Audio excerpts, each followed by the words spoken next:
الحمد لله رب العالمين، والصلاة والسلام على أشرف الأنبياء والمرسلين نبينا محمد وعلى آله وصحبه أجمعين. أما بعد، بدي مباركة دورك دا زمونږ دریم درس دی او په پرونی درس کې مونږ د سورة الفاتحة تفسیر او ترجمه کړی وه او بعض فواید چې د هغې سره تعلق ساتي هغه مونږ بیان کړي وو. نن به انشاءالله د سورة البقره نه شروع کوو. سورة البقره د مدني سورت دی او په دې کې 280 آیتونه دي. 280 آیتونه په دې کې دي او د هجرت نه وروسته نازل شوی د مدني دی او دا یو فایده یې د ساتي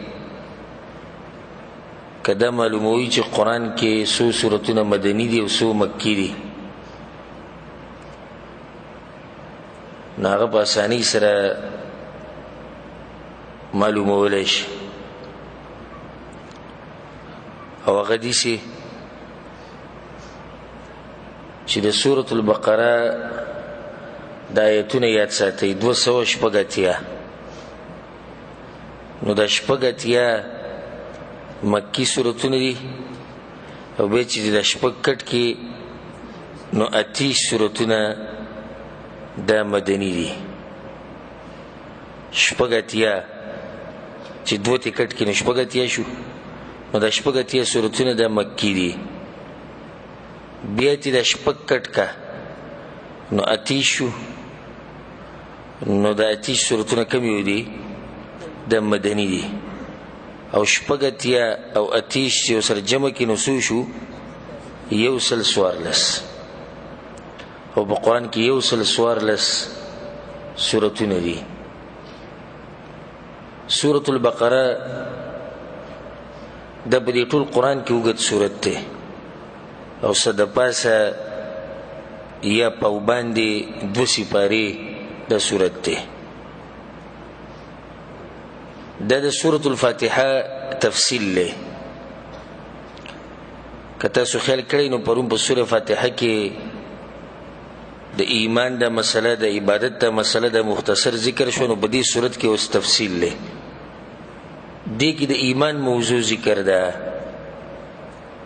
او هرې ډلې ته الله سبحانه وتعالی د ایمان دعوت ورکړی دی. منافقانو ته، بني اسرائیلو ته، که یهود دي او که نصارا دي، مسلمانانو ته الله احکام بیان کړي دي او نصیحتونه ورته کړي. دا ډېر قیمتي صورت دی. د ایمان فواید پکې الله بیان کړي چې سړی ایمان راوړي الله به له څه ورکوي. د ایمان د نه راوړو نقصانات پکې الله بیان کړي. د نه راوړو ایمان یو سړی نه راوړي دته څه نقصانات دي دا پکې الله بیان کړي. حدیث کې راځي، امام ترمذي، امام نسائی رحمهم الله هغوی راوړی دی، رسول صلی الله علیه وسلم وی لا تجعلوا بیوتکم قبورا، د خپلو کورونو مقبرې مه جوړوئ. فإن البيت الذي تقرأ فيه سورة البقرة لا يدخله الشيطان.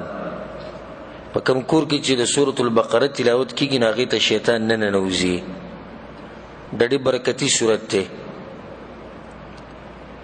او په یو روایت کې راځي، امام احمد بن حنبل رحم الله راوړی دی، تعلموا سورة البقره، رسول سموي د سورة البقره زده کوي. فإن أخذها برکه، څوک چې دا سورت واخلي یادې کې په دې عمل کوي د لولي د اوري نو الله ورله برکت ورکوي. وترکها حسره، او څوک چې دا سورت پرېږدي نو هغه به ندامتونه او حسرتونه کوي. ولا تستطيعها البطله، او څوک چې دا سورت وایي اوري عمل پې کوي د جادوګرانو په هغه باندې وس نه رسي. دا ډېر برکتي سورت دی. او دا مخکې ما د حدیث وی نو دې سره یو فایده ذکر کړو، رسول صلی الله علیه وسلم د خپلو کورونو مقبرې مه جوړوئ. مطلب دا دی چې قرآن پکې وایي. نو دې نه به خپله دا فایده راووته چې قبرونه دا د تلاوت ځایونه نه دي، دا فائدہ به د حدیث کې دنه پرته. رسول صلی الله علیه وسلم وی د کورونو مقبرې ما جوړوي، مطلب چې مقبرو کې تلاوتونه نه کیږي. نو تاسو په کورونو کې تلاوت کوئ، نو دا یو فائدہ یې د ساتي چې په مقبره کې د هر قسم تلاوت نه من راغلی ده. د رسول صلی الله علیه وسلم نه صحابه کرامو نه دین د مشرانو نه دانی ثابت چې هغوی په مقبرو کې تلاوتونه کړي. په روایت کې د راځي رسول الله صلی الله علیه وسلم وی فإنهما الزهراوان، سورة العمران او سورة البقره د پړقیدون کې ستوري دي. فإنهما يأتيان يوم القيامة كأنهما غمامتان أو غيايتان. نو د دوانه صورتونه به د قیامت پر ورځ راځي او په دغه انسان لپاسه به سورې جوړ کړي د وریځې په شکل کې وي. کم چې دا وایي د دې په تفسیر ځان پوه کوي، د دې په ترجمه ځان پوه کوي. په یو روایت کې دا راځي من أخذ السبع الأول فهو حبر. رسول الله صلی الله علیه وسلم چې دا اولنی و صورتونه یاد کړو نو دا یو غټ عالم دی او په دې ځان پوه کو، په دې باندې عمل وکړو، دا یو غټ عالم دی. نو اولنی دا و صورتونه خوږ د صورتونه نو چې څوک په دې باندې ځان پوه کوي او په دې باندې عمل کوي، دې طرف ته دعوت ورکوي، دا عالم دی. په روایت کې رسول صلی الله علیه وسلم د سورۃ البقره ته سنام القرآن ویلې دی، د قرآن اوچته قبه هغه د سورت ته. نو دا ډېر اوچت سورت ته. الله سبحانه وتعالی دې موږ له توفیق راکړي د دې سورت د زده کولو او بیا په دې باندې عمل کولو. په دې سورت کې الله سبحانه وتعالی وایي أعوذ بالله من الشيطان الرجيم بسم الله الرحمن الرحيم ألف لام ميم ذلك الكتاب لا ريب فيه هدى للمتقين الذين يؤمنون بالغيب ويقيمون الصلاة ومما رزقناهم ينفقون والذين يؤمنون بما أنزل إليك وما أنزل من قبلك وبالآخرة هم يوقنون أولئك على هدى من ربهم وأولئك هم المفلحون. دا خبر ټولو ملګرو ته ورکو کوم ورونه او خویندې چې دا درسونه ګوري هغو ته دا ووایو چې موږ به تفسیر او ترجمه د ډېره اوږده نه کوو، ځکه چې په دې درسونو کې قرآن ختمول که موږ تفصیل ډېر شروع کړو لکه څنګه چې موږ پرون په سوره فاتحه کې وکړو نو دا قرآن نشي ختمولی په دې څو ورځو کې. نو کوم ځای کې چې وضاحت پکاري هلته به وضاحت کوو، کوم ځای کې فایده او حکمت یا به بیانو، او کوم آیت چې واضح وي او وروڼه او خویندې به پوهېږي نو هلته به تفصیل ته ضرورت نه وي.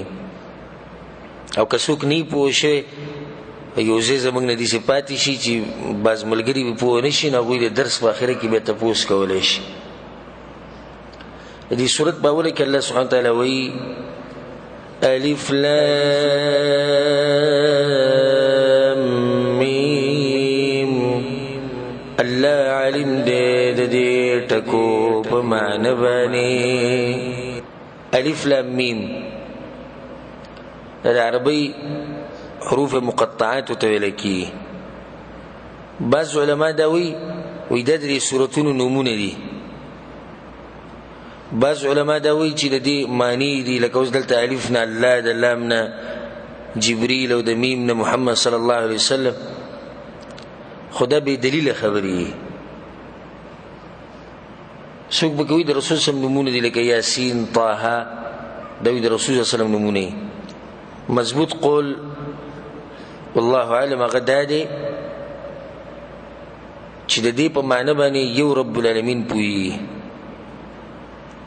او رسول صلی الله علیه وسلم تم پته نه وه. سړی به چې دا څنګه ته وې ځکه که هغه ته پته وی نو موږ ته به بیان کړی وی چې دې دا مطلب دی خو هغه ته هم پته نه وه بیا ولې الله داسې ټکي به دې قرآن کې راولي چې هغې معنی موږ ته نه ده معلومه جواب دې کې الله یو چیلنج او تحدي ورکوي مشرکینو ته چې تاسو دا دعوه کوئ چې موږ د عربۍ په لغت ډېر پوهېږو موږ فصیح او بلیغ خلک یو نو د دې ټکو معنی وښایئ او په هغې دلیل دا دی چې دا چیلنج او تحدي ده چې په کوم ځای کې داسې حروف راغلي د هغې نه بعد د قرآن تذکیره کېږي لکه دې ځای کې الف لام میم دی بیا پسې دي ذلک الکتاب کتاب نه مراد قرآن دی که نه په بل ځای کې الله وایي الف لام میم صاد کتاب انزل الیک په بل ځای کې الله وایي الف لام میم تنزیل الکتاب په بل ځای کې الله وایي حامیم تنزیل من الرحمن الرحیم په بل ځای کې الله وایي حامیم عین سین قاف کذلک یوحی الیک وإلی الذین من قبلک نو کوم ځای کې چې دا ټکي راشي د هغې نه به د قرآن تذکیره کېږي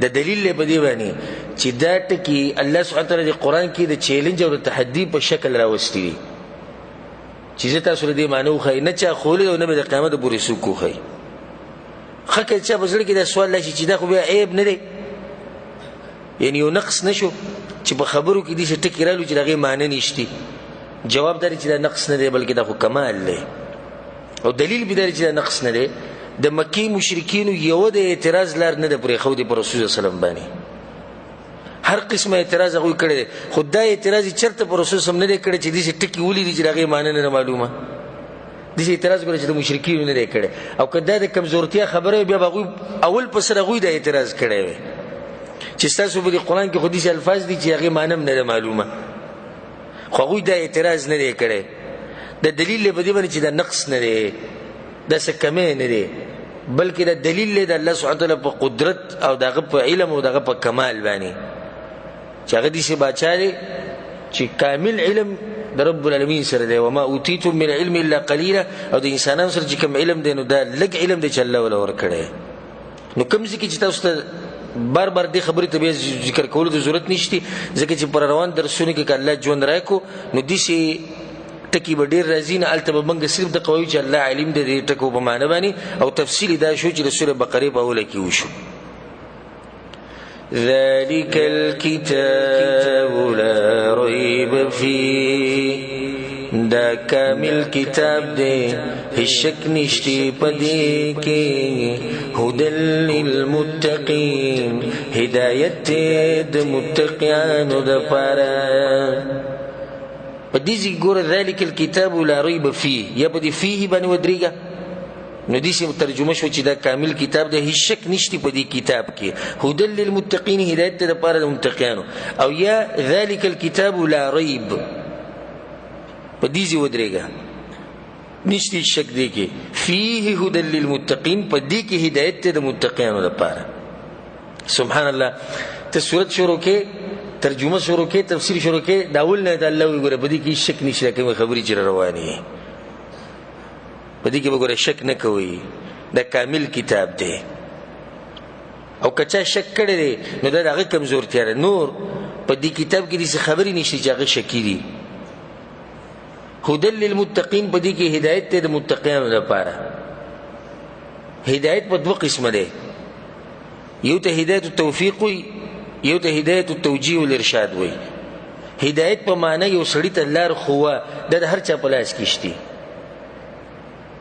دا چې زه اوس لګیم د درسونه کوم دا یو هدایت دی ما سره په معنی د لار ښوو رسول صلی الله علیه وسلم دا هدایت و وانک لتهدی الی صراط مستقیم یو هدایت دی یو سړی نیغې لارې ته راړول دا صرف د رب العالمین سره دی د پیغمبر سره هم نه و ګینې پیغمبر صلی الله علیه وسلم به خپل تره د اسلام ته راړولی وی نور ډېر خپل خپلوانو د رسول صلی الله علیه وسلم هغه یې راړولی وی خو دا طاقت د هغه په لاس کې نه و هدى للمتقین هدایت ته دپاره د پرهیزګارو خلکو سوال په زړه کې راځي چې دا قرآن خو ټولو خلکو دپاره هدایت ته الله ولې دلته متقیان ذکر کوي پکار دی چې الله ویلی هدى للناس لکه په نورو ځایونو کې دا خبره شوې ده جواب هدایت خو د ټولو دپاره دی دا خبره صحیح ده خو د دې هدایت نه فایده اخلي متقیان خلک نو ځکه الله دلته وایي هدایت ته د متقیانو دپاره په دې پوه شوئ دا کومې خبرې چې تاسو ته کومه نو دا په غور سره اوري، کوم ملګري چې لیکي نو لیکي دا ګوره د ډېرو تفسیرونو راجمع شوي خلاصه ده او دې په اسانۍ سره تاسو ته بیان شو.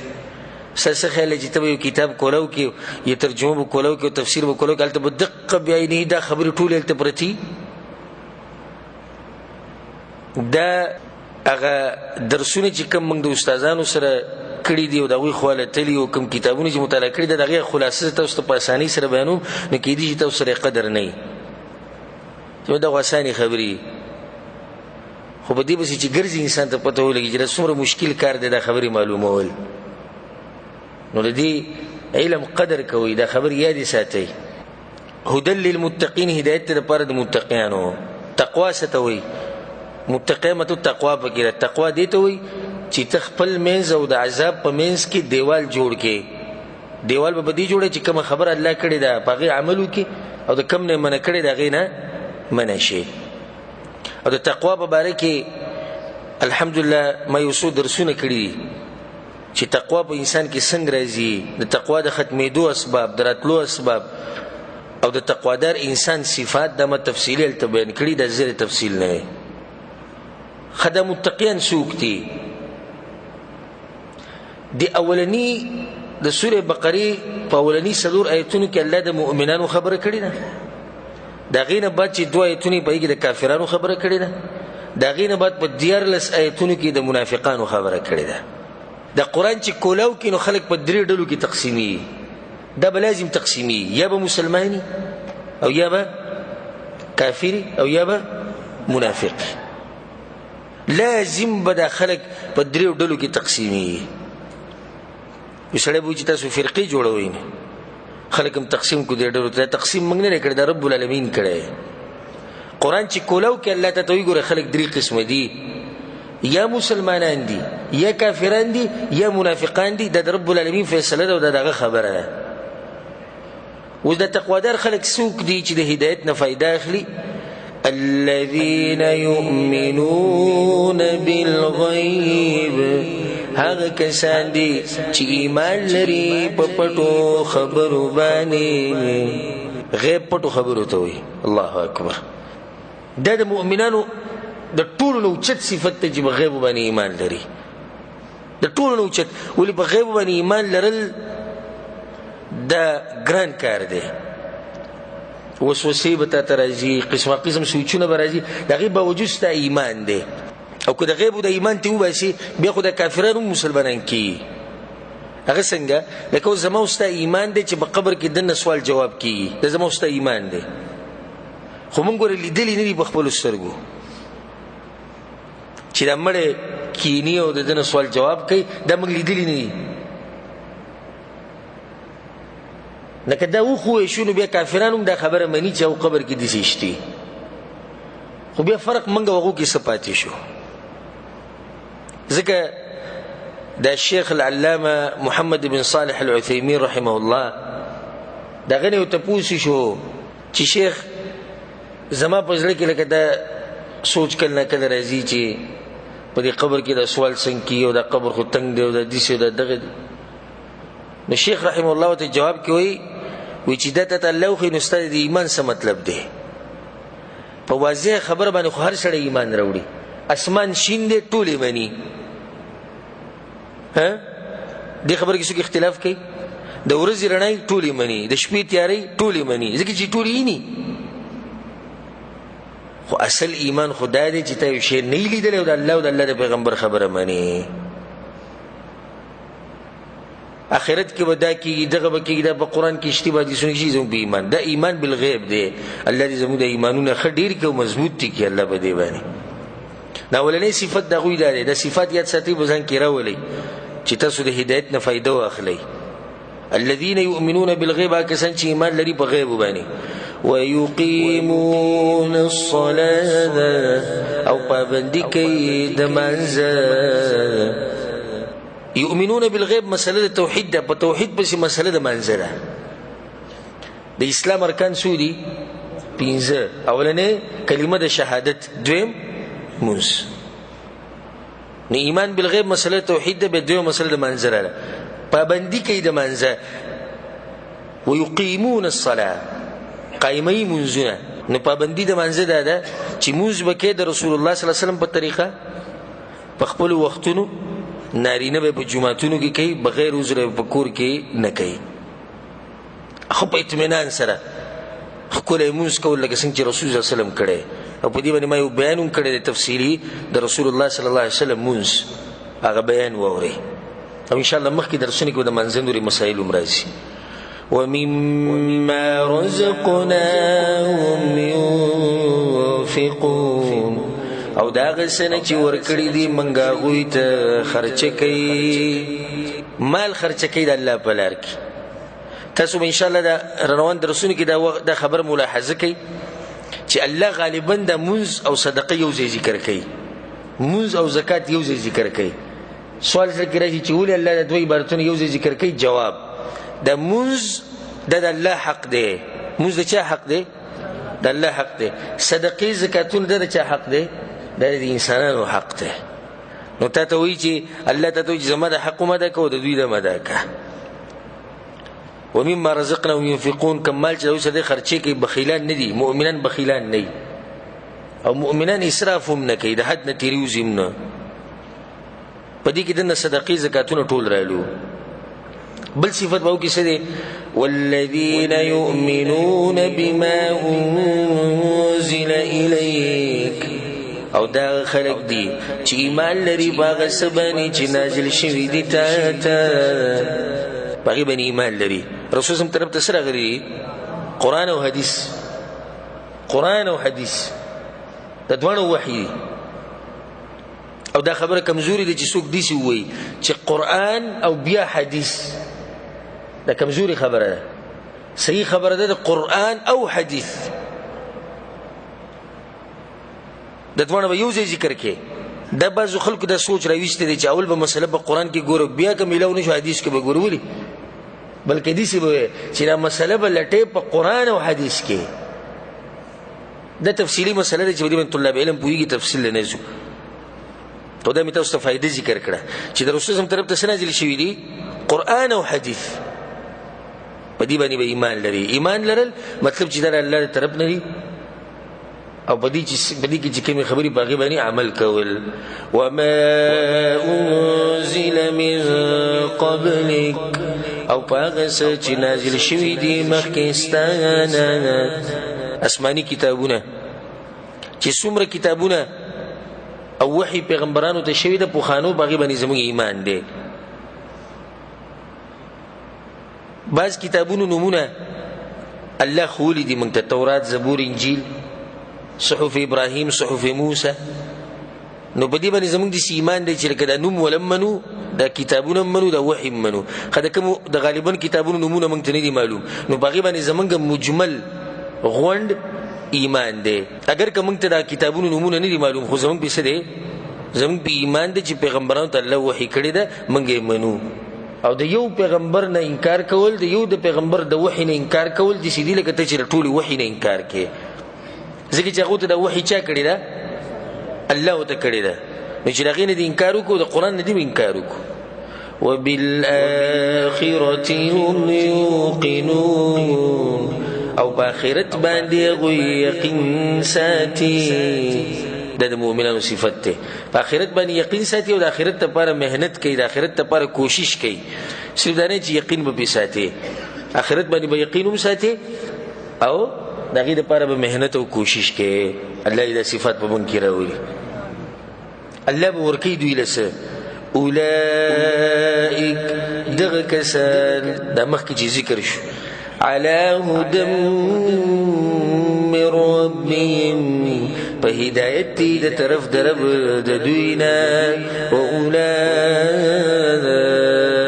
هم المفلحون، او هم دغه کسان هم دوی کامیاب دي. هدایت او کامیابی د الله دې خلکو له ورکوي. هدایت په دنیا کې نیغې لارې ته، هدایت په آخرت کې جنت ته. کامیابی په دنیا کې او کامیابی په آخرت کې. خو غټه کامیابی کومه کامیابی ده؟ هغه د آخرت کامیابی ده. الله دې موږ ته نصیب کړي. اوس د دې نه بعد به د کافرانو تذکره کېږي. ما ووایي که نه چې څلور آیتونه د مؤمنانو مبارک دي، دوه د چا مبارک دي؟ کافرانو. 14 بیا د منافقانو مبارک دي. ان الذين كفروا يقينا كسان چې کفر کړي دي، سواء عليهم برابر دا باغوی باندې انذرتهم ام لم تنذرهم، کته ير ورکه غوی لرا یا ير نه ورکه غوی لرا لا يؤمنون غوی من راوړي. په دې آیت کې الله د مؤمنانو په مقابله کې دویمه ډله د کافرانو ذکر کړه. کته دوی له یره ورکه او کته دوی له یره نه ورکه دوی ایمان نه راوړي. یو سوال په ځل کې راځي کې دې تاسو بزرګونو کې راغلي چې په دې کافرانو کې خوري خلکو ایمان راوړي؟ صحابه کرام کوم چې مشرکان ول ایمان نه راوړي کې نه راوړي، نو دې چې الله وي دوی له یره فائدہ نه ورکه دوی ایمان نه راوړي. ځکه موږ تاسو ته وایو چې د علماو سره دې زنګنان نعمت کړي، والله العظیم کته په قرآن او حدیث باندې پوښ د دې کار نه دی چې تاسو له صحیح بخاری ترجمه راوړي دو او صحیح مسلم ترجمه دی راوړي دو، بلوغ المرام کتاب دی خو دی او د قرآن ترجمه دی پیدا کړي نه چې موږ سره کتابونه شتي وي او څوک یې نه چې موږ بس په انټرنیټ باندې ځان له بیان ګورو. لازم به علماو خالصي هغوی ته به زنګنان ماتې نه له په قرآن باندې پوښي په حدیث به پوښي.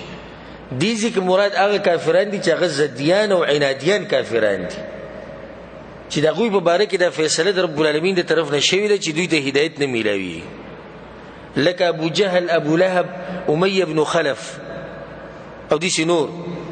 دا هغه زدیان کافرانو چې د دوی په نصیب کې ایمان نه و، د زد د لاسه. نو الله وایي د زدیان کافران چې دي که ته دوی له یره ورکوې او که یره نه ورکوې، دا خبره په دوی باندې برابره ده. ولې دوی ایمان نشي راوړی؟ ختم الله على قلوبهم وعلى سمعهم، مهر وهل دی الله د هغوی په زړونو او د هغوی په غوږونو باندې. هر کله چې دوی د حق سره دشمني کول او ضد یې وکړو نو د دې سزا دا شوه چې الله د هغوی په زړونو او د هغوی په غوږونو باندې مهر وو.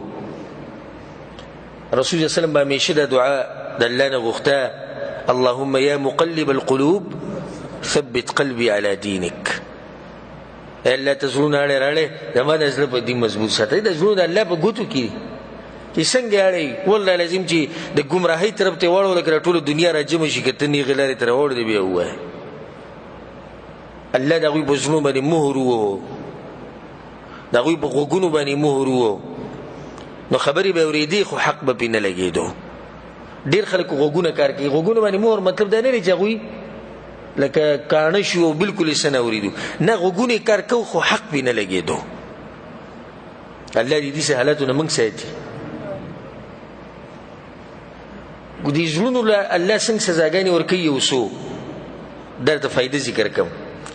یو په زړه باندې مهر وهل، یو زړه زنګ کول چې زنګ پې راشي، او یو په زړه باندې ټالۍ لګول، بلکل راغونډول او بندول.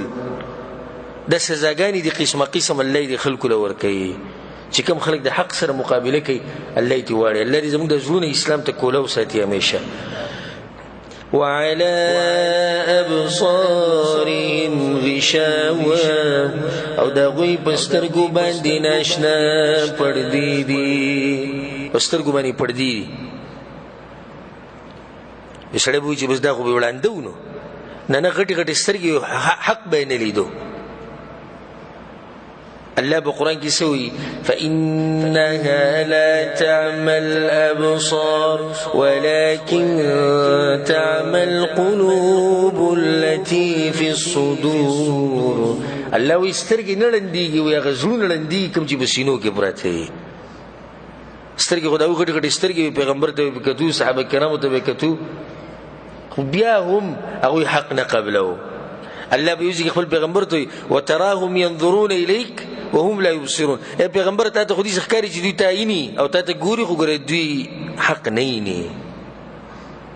ولهم عذاب عظیم، او د هغوی دپاره عذاب لوی دی. اوس د دې نه بعد د منافقانو تذکره ده. دا منافقان په مکه کې پیدا شي دي که په مدینه کې؟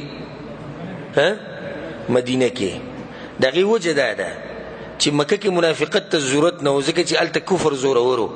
نو چې کفر زورور دی نو منافقت ته څه ضرورت دی؟ خو کولاو کافر شه. په مدینه کې منافقت ته ضرورت په دې راغی ځکه چې زور د چا و؟ زور د مسلمانانو. نو چې مسلمانانو زور دی نو هغوی منافقت شروع کو.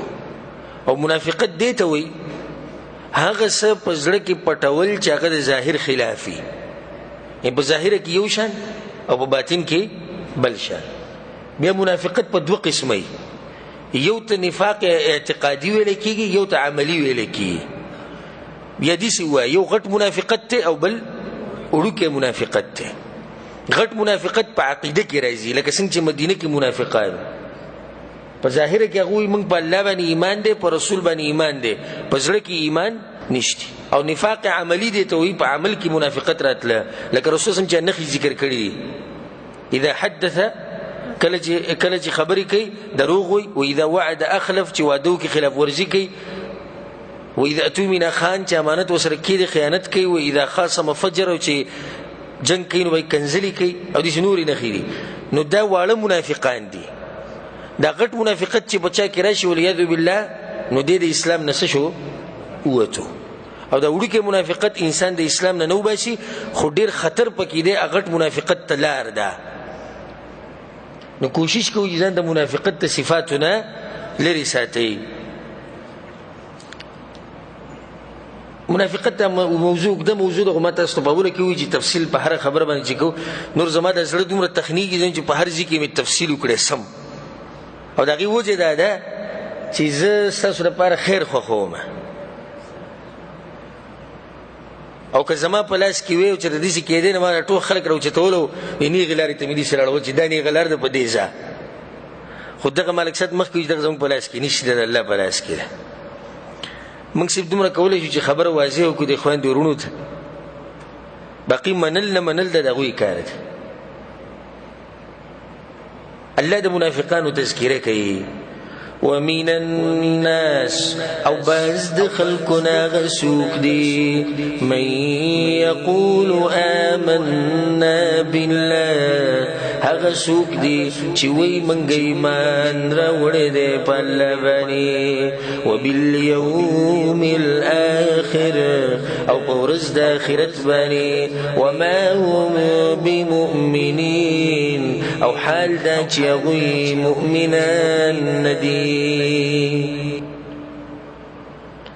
ګوره ملک صاحب مخکې وایي چې منافقت دې ته وایي چې په خوله دې یو سي او په زړه کې بل سي. دوی په خوله وایي موږ ایمان راوړی په الله باندې په آخرت باندې، الله حقیقت کې دوی په زړونو کې ایمان نشته.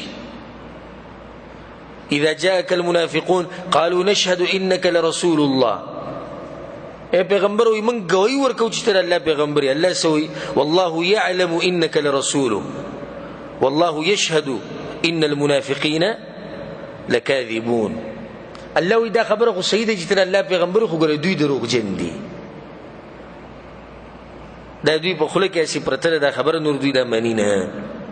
خو ولې دوی په ظاهره کې دا خبره کوي؟ ځکه چې دوی کمزوري دي. نور چې کله په مدینه کې د منافقانو لاس بر شوی دی نو د یهودو او د مشرکینو مرسته کړې ده، ځای په ځای مرسته کړې ده. او انشاءالله که الله ژوند راکړو نو د دې منافقانو په باره کې الله پوره سورتونه نازل کړي دي. سورة المنافقون په سورة التوبه کې، په سورة الانفال کې او په نورو سورتونو کې الله سبحانه وتعالی ځای په ځای د منافقانو هغه منافقت راښکاره کړی. هسې څه قمقل خلکو، یعنې کله چې به دا ایتونه نازل شو د هغوی په باره کې نو هغوی ته پته ولګېده چې دا خبره خو زموږ په زړونو کې وه، بیا یې ایمان نه راوړو. نظام که دوی هوښیار وی نو دوی به په ټکه ایمان راوړی چې دا خبره خو زموږ په زړونو کې ده، نو دوی پیغمبر ته څنګه پته ولګېده، د مسلمانانو ته څنګه پته ولګېده؟ خدا ورته الله ووایي که نه. خو قمقلان وو، بدبخت وو، زدیان و عنادیان وو. او مشهور منافقان د یو څو رسول صلی الله علیه وسلم ته د الله طرف نه ښوول شوي یو څو، خو ټول منافقان الله خپل پیغمبر ته نه دي ښوولي. الله د منافقانو نښې ذکر کړي وي، نو پیغمبر صلی الله علیه وسلم به کله ناکله په دې نښو معلومول، خو د ټولو نومونه ورته نه دي ښوولي، د یو څو منافقانو نومونه ورته ښوولي. او غټ منافق څوک دی؟ عبد الله بن ابي بن سلول د راس المنافقین د مدینه کې د غټ منافق او د منافقت د رسول سره په دیو چې د قبيله مشر خلکو ډیر عزت او احترام کو د اوس او خزرج اورانشي د قبيله نغوی د اتفاق کو نږدې او چې د اتفاق کړي و چې زمونږ د ټولو مشر بسو کی عبد الله بن ابي بن سلول وي په دې کې رسول الله راغی مدینه ته د خلکو نه دغه خبره یې شو د دې پاتې شو او ټول چپ چاپیره شو چاته رسول سمنه د هغه عزت په ځړ کې پروت چې وګوره زما مشر شوی خو ګډه سړی نه راغلی نو دا خلک دي چې دوی په خله باندې چې زموږ ایمان دی په زړونو کې نه يخادعون الله والذين آمنوا دوی دوکه کوي د الله سره او دا کسانو سره چې ایمان راوړل دي وما يخدعون الا انفسهم او دوی دوکه نه کوي مگر د خپل ځانونو سره وما يشعرون او دوی نه پوهیږي دوکه خو به الله لاله ورکړو چې الله ته دوی د منافقت پته نه نو الله ته خو پته ده نو دوی دوکه کې ځان واچو ځان له نقصان ورکو دوی ته پته نه فی قلوبهم مرض پسونو د دوی کې بیماری ده بیماری په دوه قسمه یو دغه بیماری د چې کوم حسي ده حسي یعنی موږ ته احساس کیږي ډاکټر لورشي سړی علاج وکي یو سړی وي چې د زړه بیماریم سې چلې وي د زړه وال باندې معمولی خبره ده دومره نقصانی خبره نه ده خو یا به پریشان شي کامیاب بشي یا به اٹای کو شي نشي جلب وشي مړ بشي خو یو سړی بیمار دی او په زړه کې بیماری د منافقت او د کفر پرته ده نو کله د زړه ډیر خچلی او دړکنی ډیر برابر چلی خدا غټه د نقصان خبره نو دی په زړونو کې بیماری و د منافقت او د په دوه قسمه ده بیماری د شبهات او د شهوات شبهات یعنی په عقیده کې دوی بیمارانو شهوات یعنی د دنیا د لاسه بیماران شيو د دنیا د مال او خزي او بچي دی په شهوت کې چولو په مرز کې چولو الله ګور دوی له سزا ورکړه فزادهم الله مرضا بزیات کو الله مرز د دوی الله پرې خو دوی چې پرې دوی په منافقت کې خور نه نوځي ولهم عذاب أليم او د دوی د پاره دردناک عذاب دی بما كانوا يكذبون فوجد دي چې دوی همیشه دروغ وایي وإذا قيل لهم لا تفسدوا في الأرض کله چې ویل شي دوی ته فساد مکوئ پس مکه یعنی کله چې څوک دوی ته نصیحت کوي چې فسادونه مکوئ مسلمانانو د کافرانو په منځ کې شیطانی مکوئ مسلمانانو ته شکونه ما چوي د رسول سم د تابعداري او د جهاد نه خلق ماړوي دروغ موي د دوی د جواب ډیر ناشنا دي دغه کېري قالوا ويدوي انما نحن مصلحون یقینا منغو جوړ جاړې کوونکیو منګه فساد یعنی من خو دومره خلک یو چې دې طرف تم کار صحیح ساتو او دې طرف ته ساتو نو د کافرانو سره زموږ تعلقات دي مسلمانانو سره دي دي څوک فسادیان وي دا خو اصلاح ولا جوړ جاړي والے دي هر طرف ته کار برابر دي دوه مخیزه دي نن سبا سبحان الله دي دیندار خلکو ته خلک فسادیان وي او کوم چې فسادیان دي هغه ته خلک سوي اصلاح کوونکي دي لکه اوس په ټي وي باندې پروګرام روان دي کور په کور ته زی نن سبا دي بازو ټیانو باندې د قصې شروع شي د پښتنو کورونو کې دا پروګرامونه اوس کی نو بيدنه زنانه ورشي یا سړی ورشي سپیکر راغسته د جنې ته وي تاسو ته څه مشاکل لبديږي کې څه مشکلات تاسو په معاشره کې چې هغه تاسو موږ ته روان دي کې نو موږ بس تاسو د غږ اوچت کو आवाज به اوچت کو تاسو خلک وي سبحان الله ګور سمره اصلاح کوونکي خلک دي یعنی غریبانان راغلي دي د زنانو غم وسره دي او کته خبر وکړه چې دا کار غلط دی دوی زموږ د زنانه شرمې دوی زموږ د معاشره خرابوي د منافقان دي نو تاسو فسادي وي دا وي څه شرپسند غونته کېدی دلته وي تاسو سوي غریبانو خو راغلي دي جنکۍ یې په کار کړي 1,40,000 روپۍ ولګولې پیپ یې موږ ته ولګو. بعضو د ایمان د یو پیپ په دغه کې چې پیپ ورته ولګي ایمان خرڅ کړي په یو پیپ باندې ایمان خرڅ کړي په لاره ورته سیمټ واړي ایمان خرڅ کړي. دشمن د چالونو نه ځان خبر ساتئ. دغه فسادیان دي الحمدلله مؤمنان همیشه اصلاح کوونکي خلک دي. کوم ځای کې چې معاشره دینداره معاشرې تاسو به لیدلي بعض علاقو کې د خلک ډېر دیندار په دغه علاقه کې امن او امان په هغه علاقه کې د محبت فضایي د دین د لاسه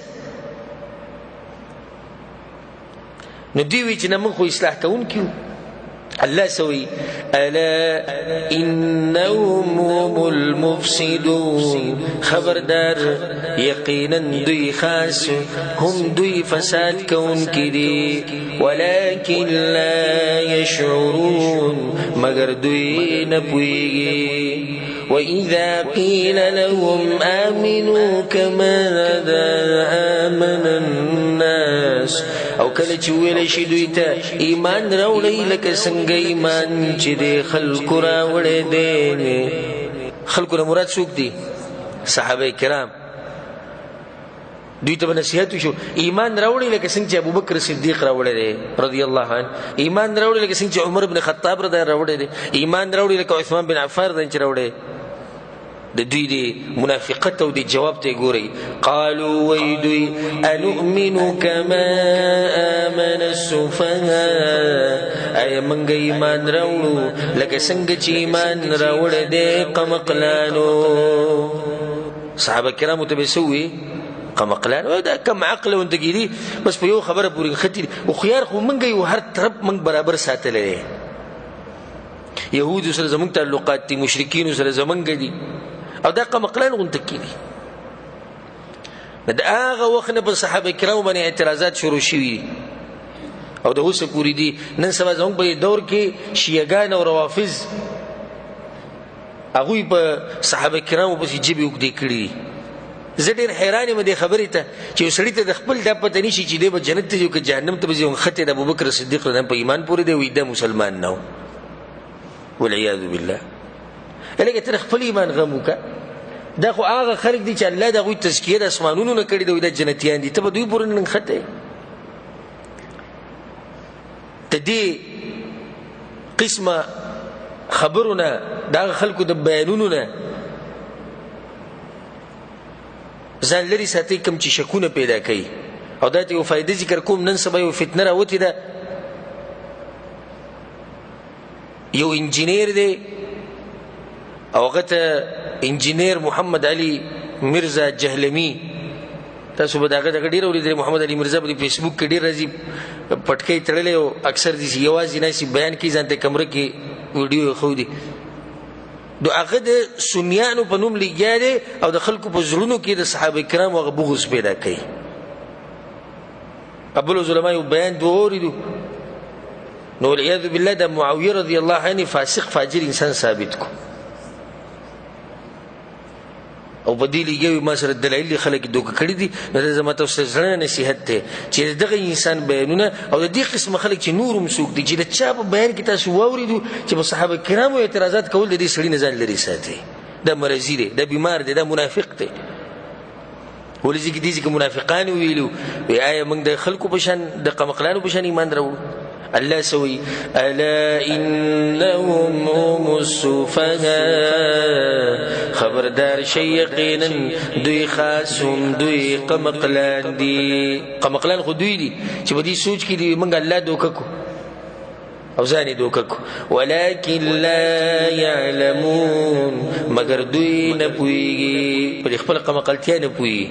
وإذا لقوا الذين آمنوا قالوا آمنا او کله چې یوځای شي دا کسانو سره چې ایمان راوړی دی نو دوی وایي موږ هم ایمان راوړی دی. وإذا خلوا إلى شياطينهم او کله چې جدا شي خپلو شیطانانو ملګرو سره. کله چې به د صحابه کرامو د مجلس نه پاسېدو خپل مشرانو شیطانانو لبلاړو هغه ته وسوي قالوا إنا معكم ويدوي من خو یقینا تاسو سره یو خنوالتم سکول چې تاسو دوی سره نه التم سکول انما نحن مستهزئون یقینا منغه خو ټوغي کولې په مؤمنانو پورې التم د ټوغو د پاره ناس بدله سره الله يستهزئ بهم الله ټوغي کوي په دوی پورې څنګه الله د شان سره خای دیوم ټوغي کړي ناغه څنګه ان شاء الله مخکې بیتونه راشي الله وی د اخرت مبارکه په سوره الحديد کې يوم يقول المنافقون والمنافقات للذين امنوا انظرونا نقتبس من نوركم کله چې په پولیس شرات باندې د مؤمنان تیریږي الله به سره دوی روان کی دوی به یو بل توري ها په دنیا کې منافقت کو دلته بیا وګټله एकदम با تیار ختم شیرنا به ختم شي د کیمرنا د لاسه چې د مؤمنان په پولیس شرات تیری بچغه به شروع کو انظرونا لك صبر مونږ ته کې نقتبس من نوركم چې مونږ هم لګرانه تاسو نوالو قيل ارجعوا وراءكم دوی ته ویل شي زه واپس لاړ شي واپس فلتمسوا نورا نزال الترنا وګوري په دنیا کې نو دوی دنیا ته واپس راتلی شي دا غټوغي دي چې الله به په دوی پورې کوي انما نملي لهم ليزدادوا اثما فيذيك الله زدوی له مهلت ورکوم او هر څه نعمتونه ورکوم چې په دې ګناونو کې خډیر شي او دوی د ګره احساس نشي دا غټوغي دي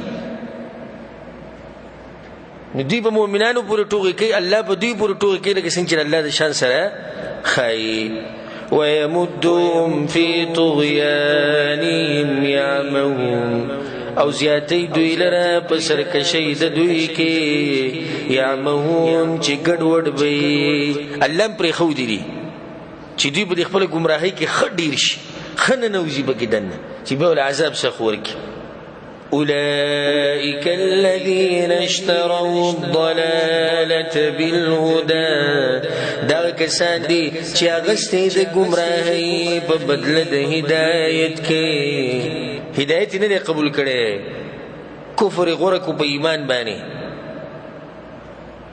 او یوازواله غره کو په جماعت مؤمنانو بدعت غره کو په مقابله د سنت کې فما ربحت تجارتهم بس ګټه ونکړه تجارت د دوی وما كانوا مهتدين او ندي دوی لاره مندون کی اوس الله د خبري واضح کولو د پاره د منافقانو دو مثالونه راوړي ډیر ناشنا دي دغه کې دي مثلهم كمثل الذي استوقد نارا حال د دې منافقانو په شان د حال دا غچا دي چې بل کړي ور یو سړی دی ووري بلکو فلما اضاءت ما حوله بس هر کله چې رڼا کې دا ورغس چې غیر چا پیری ددنا ذهب الله بنورهم نبوز يلا رڼا د دوی وتركهم في ظلمات لا يبصرون او پریدي دوی لره په دې تیارو کې چې هیڅ نه ویني تاسو به مثال پوه شئ نه پوه صفه خبرو کې پوه شئ نه پوه دا بس خلک وي مونږه جی ترجمه کړی دا او ترجمه خو ما وکړه تاسو پوه شئ یوازې په ترجمه باندې څوک نه مولا کیږي او نه په قران پوي لازم به تفسیر از د کړه قران د دې مطلب څه شو او دې ته وکړي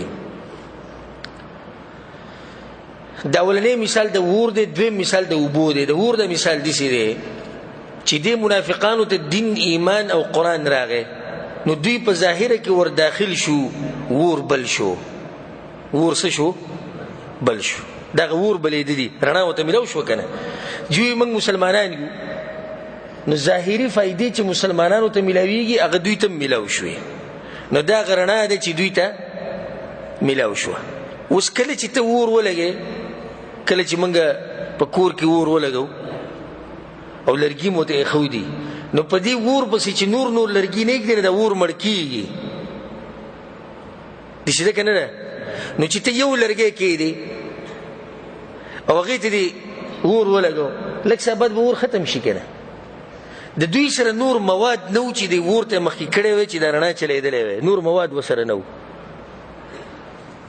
نور پکار خو دا وه چې دوی په دې اور پسې نور لرګي ایښودی وی خو هلته د هغوی سره خو لرګي ختم شو که نه مخکې ته خو د هغوی ایمان نه و د هغوی ایمان صرف د ژبې په دې سر باندې و لږ ساعت رڼا وه تیل ورسره بیا نه و لرګي ورسره نور نه و نو ځان له خو دوی رڼا بله کړه خو بیا وروسته غم نه کوو نو هغه رڼا ترې ختمه شو په تورو تیرو کې څه شو پاتې شو اوس پوه شوئ که نه صم بكم عمي فهم لا يرجعون دوی کاڼه دي چاړاګان دي ړانده دي نو دوی نه راګرځي ړانده دي کاڼه دي چاړاګان دي د حق نه مطلب دا نه چې غوږونه یې کار نه کوي او سترګې کار نه کوي او ژبه یې کار نه کوي نه کار کوي خو د حق دپاره کار نه کوي الله وایي دوی نه راګرځي د دې باطل نه حق ته نه راګرځي دویم مثال واوره او كصيب من السماء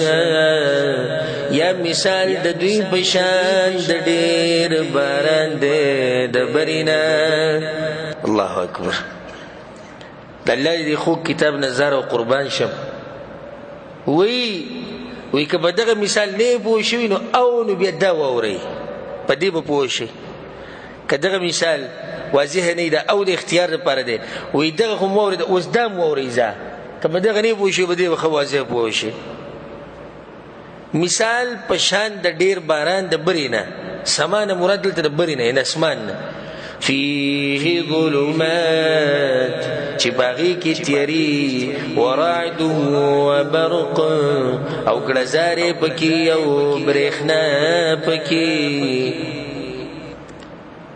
سړی به وایي چې دا څنګه مثال دی بیا خبره شوه که ترجمه خو وشوه خو دې څه مطلب شو ډېر باران راورېږي او پای کې تیری دی او پای کې ګړزارې ده او پای کې برېښنا ده مطلب دا شو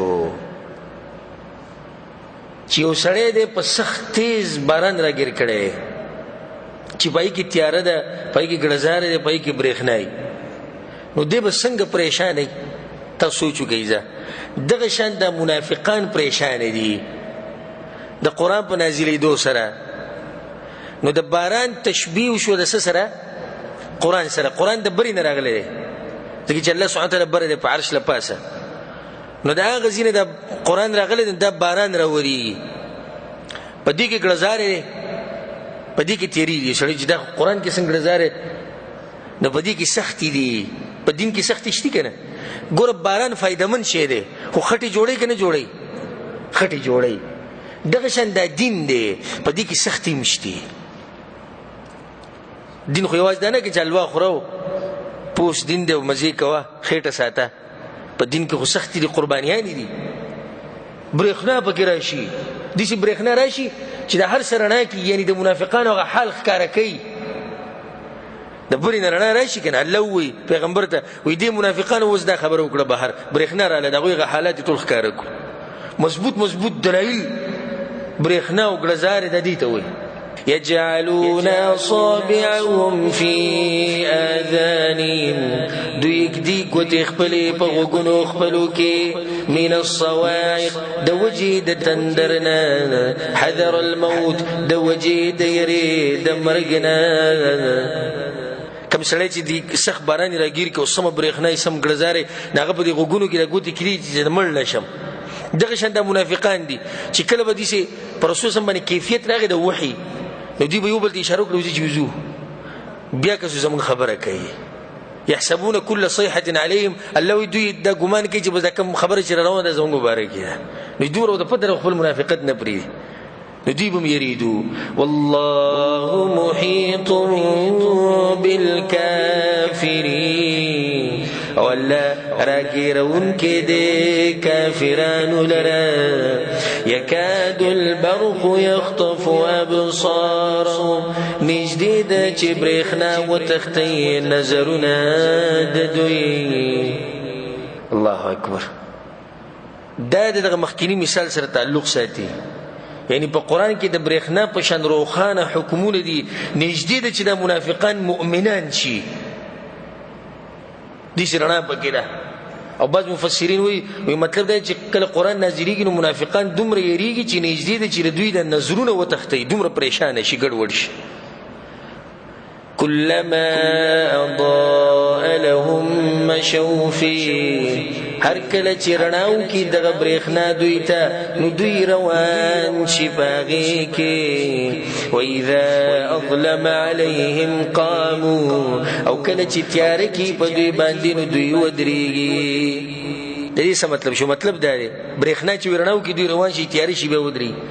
مطلب چې کله ورته په دین کې فایده میلاو شي بیا ډېر ګرم ګرم کېږي، او کله چې سخته راشي بیا ودرېږي. تیرونه مطلب سخت او امتحانات. کله چې رسول صلی الله علیه وسلم د مال غنیمت راوړو کنه د جهاد نه واپس روانو نو دوی به ورلو دا غټ غټ جسمونه او دا پیړ پیړ سټونه به نیولو په خبرو کې خوري تکړو کنه وبرلو یا رسول الله زمونږ وزرو ان بیوتنا عوره او زمونږ کورونه کې څوک سړی نه وګنه موږ د سره متله ارمان چې موږ تاسو سره دا وسره ګرم شو دي ولې چې مخې ته غنیمت ته رڼا ده کنه روان شو پکې. کله چې رسول صلی الله اعلان وکړو مسلمانانو باندې حالات سختي صدقې راوړي دوی کورونو کې نهستو تیار شو. منافقانو باندې حالات سختي جهادون لروزي دوی برامنډ کړي وزرونه به لټول تیار شو کنه. ولو شاء الله لذهب بسمعهم وابصارهم، او کچری د الله اراده شوی نو بولی به غوګونه د دوی او سترګې د دوی. ان الله على كل شيء قدير، یقینا الله په هر شی باندې قدرت ولده. يا أيها الناس اعبدوا ربكم، اے خلقو بندگیو کئی درب اخبل. سو قسم خلق ذکر شو اتر شویتونو کی دري کم مؤمنان کافران منافقان. و دی ذکر اللہ دی دریون لدعوت ورکینو ذکر ہوئی اے خلقو دی سیونیو چی اے مسلمانانو طولو تا دعوت تا چی بندگیو کئی دخبل رب نبی الله د خپل قدرت نخي بیانوي. الذي خلقكم، هغه ذات چې تاسو یې پیدا کړی، والذین من قبلکم، هغه کسان چې تاسو نه مخکې وو، لعلکم تتقون، دې دپاره چې تاسو متقیان شئ. د دې دپاره د بندګي ده چې په موږ کې څه پیدا شي؟